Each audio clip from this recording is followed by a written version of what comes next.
everyone, Rascal here. And Mama. Welcome to our podcast. Since we've already discussed the original My Little Pony Friendship is Magic series a while back, we decided to give another entire podcast to a spin-off, Equestria Girls. This movie franchise takes place after the events of Season 3, in which a former student of Princess Celestia steals Twilight's crown and escapes to a parallel world.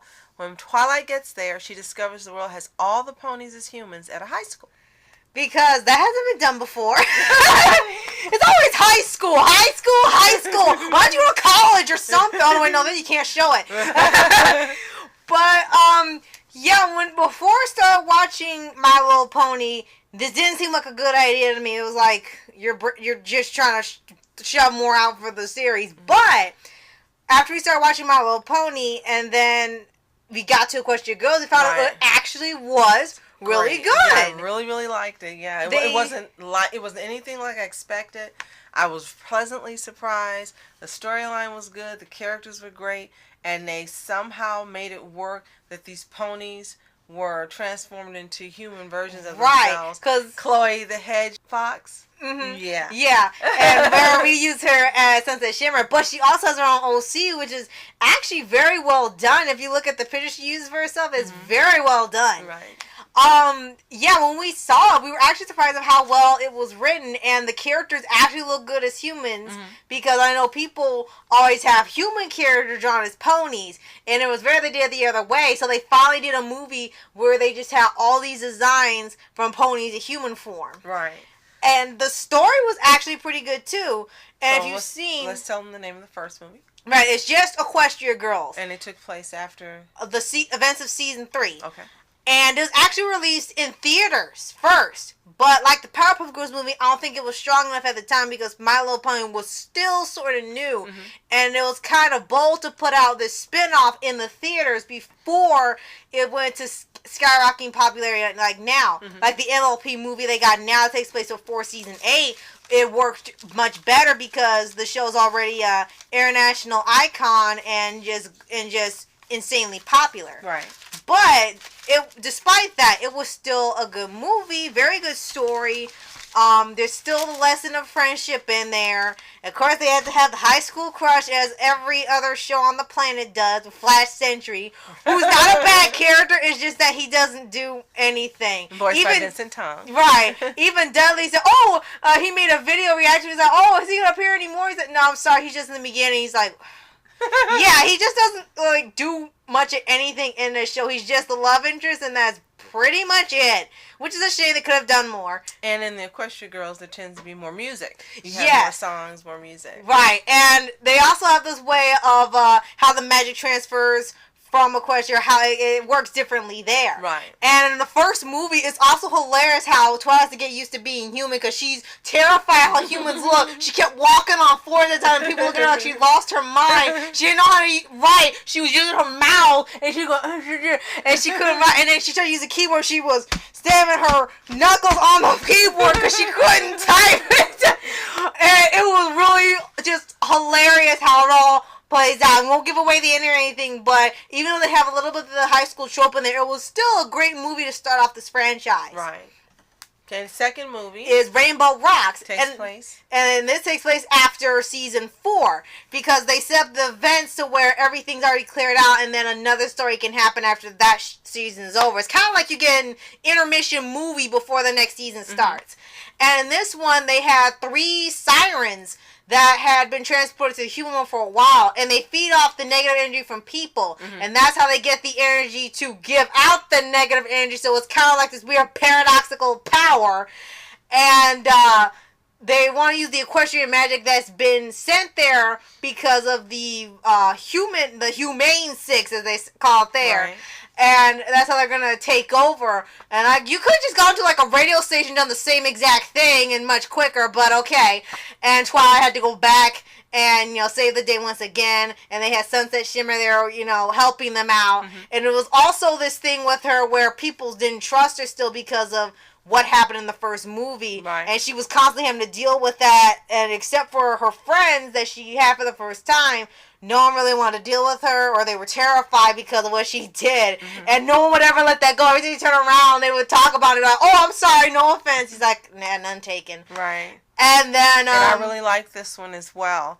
That was a pretty good plot line, and the way that they had to, it was the Battle of the Bands again. Once again, yeah. Usual. But I did like it. I really, really liked it as much as I liked the first one. And the songs actually weren't bad at all. The one I did like the most, once again, is always the villain songs that get the best. The villains get the best Lyrics, songs right. in these things. And they had it all. Let's have a Battle of the Bands. It was actually pretty catchy. I even liked it before you even watched My Little Pony itself. So that was like the best song in there for me. It was like when we watched Jim and the Holograms, which neither of us had ever watched. I didn't watch it when it was originally on, and you had never seen it. And then by the recommendation of a friend online, we watched Jim and the Holograms, and the Misfits always had the better song. Yeah. So in here, the Dazzlings, they're calling here, had the better songs. And you had the leader, of course, the ditzy one, and then the third one. So I don't know what she was. And they had like subplot stuff, and said that stuff's never brought up again. And then after season 5, we get into the third movie, which is called Friendship Games. Now, this is the one that starts to turn away from what the franchise was about.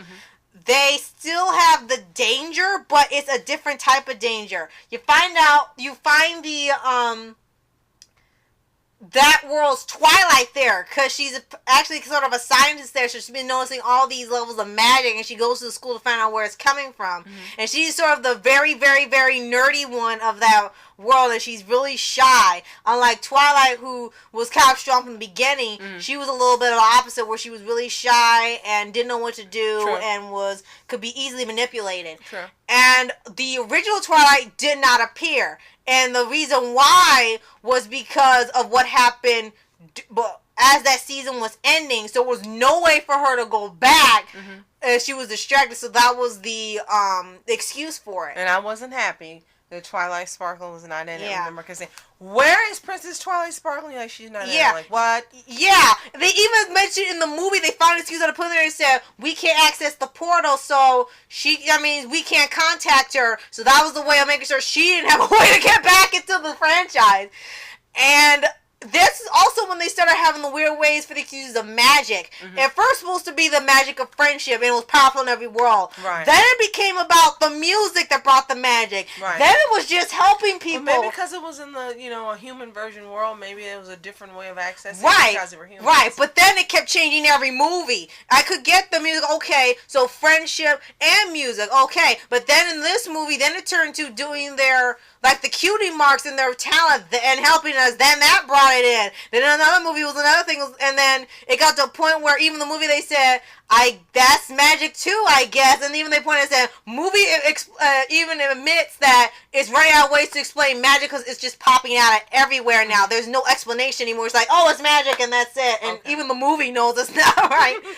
But for this one, Twilight is taken by this other school called Crystal Prep, and they're engaged in this sort of what they call the friendship games instead of Equestria Games for the school, and they have competitions that aren't even allowed at schools, like motocross racing, archery, and something else. But it's like, wait a minute, these schools don't have that. Not even the fanciest schools have this. Motocross games, what? Motocross games, archery, and what was the third game?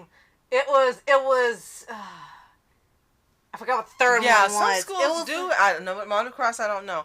But some schools do have archery. Okay. Some schools do have some, like the one that I went to for high school.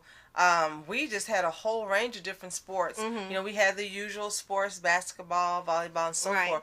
But, I mean, we did square dancing. We played badminton. I mean, we were doing things. That's what it was. Are you really playing this? And, yeah, we did. That's what it was. It was badminton, archery, motocross, and something else. It was like, none of these even match friendship. What are you talking about? What does it have to do with teamwork or anything? It was just random. Well, badminton has to do with teamwork.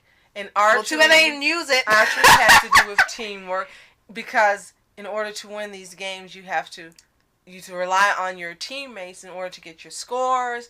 In badminton, you have to rely on your teammates to get the birdie, like you do with volleyball or anything else. So I think that's what they were trying to convey. Then at least that would make sense. Right. And then the thing with magic having motocross, I can't speak with for. With Sci-Twi, they call her Maybe they just thought it was cool. Right. To have motocross at high school. And they called her Sci-Twi, and this was they could tell the difference that she looks completely different from the other Twilight. So at least there's a difference between them. Mm-hmm.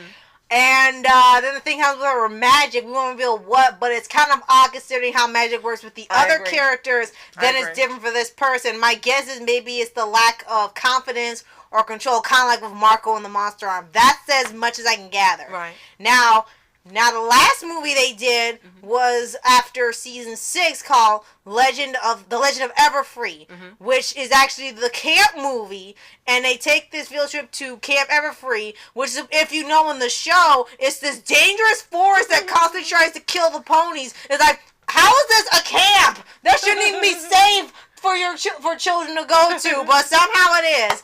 And they were trying to save the kid. They'll be fine. They've got magic. Right? And then in that one, still trying to... Sci-Twi, as they call it here. Trying to get these different powers and having friends. And they have to save the camp from being closed down. We'll get back to that cliche story. And they have the camp counselor. There's something mysterious. There's this literal legend of it where there's the spirit of a forest there. And it really kind of gets into something that could have been actually interesting. But this is when it stopped having anything to do with friendship is magic. Because the original Twilight wasn't there, period. Right. Sunset Shimmer had to take over from there. And it was another odd movie. There wasn't really a lot of drama or suspense like the other three. Even if what we thought about the third movie wasn't all that great, they still had drama in there. There was still an ongoing plot. There was still mystery like the other two. I won't say it wasn't that great. It was different from the first two. And because it was different, and for me, because it didn't have Twilight Sparkle, that's what made it not as enjoyable as the first two. Right. Still, still good. Right. But for me, the first two were the best. Right. And for this one, the one part I really did enjoy for Everfree was the opening song for Legend of Everfree. That was actually pretty good. And then the We Will Stand for Everfree, which is sung by the antagonist of the movie. Both of those were actually pretty good, but I really did enjoy the opening where it did sound like a little camp song, and it was really, really catchy. The Legend of Everfree. It sounded like a camp song, and they did a really good job on that. And for that fourth movie, they also had a ton of songs in there. Right. And some things could have played out differently, but they didn't. I think they could have done some stuff differently. And they could have had something really big for that movie because they were off school grounds. They were into some other place, and there was this legend about a forest spirit, and that really could have went somewhere. And when they did get someone with it, it was unexpectedly dull for what the outcome was. We were expecting way more because of what Friendship Magic pulls off. And we had Twilight Sparkle fight almost the ultimate evil. Right. And then we get to Equestria Girls, and then that's as far as they go. Right.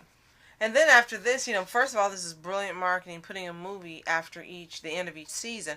And then they really just went all out after this, where you had to go see the MLP movie at theaters, or buy it or rent it before you can even start on season 8. Right, because if you don't see it, you'll get spoilers, and then they're like, okay, yeah, I'll go back and watch it. Which is what happened to us when we tried to start the first episode of season 8. Yeah. We were like, who is that? What happened? And we were like, oh, crap, you have to see the movie. And we immediately turned it off. And so that's why we haven't watched season 8 yet, because we gotta watch that theatrical film first. And I warned Dudley ahead of time, too. And we will be renting that or purchasing that soon. So as soon as we watch that, we will also dedicate one podcast to the MLP theatrical movie. The last thing that's come out for Equestria Girls is short little series on Netflix called Tales of Canterlot High. Right now it's just 3 episodes, but maybe they'll have more later. They have one called Forgotten Friendship, and I'm not sure if that's the next movie or it's an episode. I really can't tell.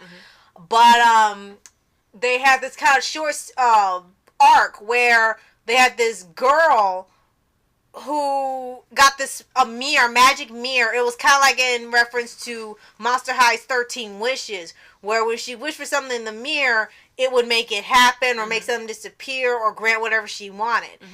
And that was actually the closest to the original MLP that's come to, because there was the magic, there was the danger, and there was the suspense, just like the other show. And you got to see Starlight Glimmer in there as well. Mm-hmm.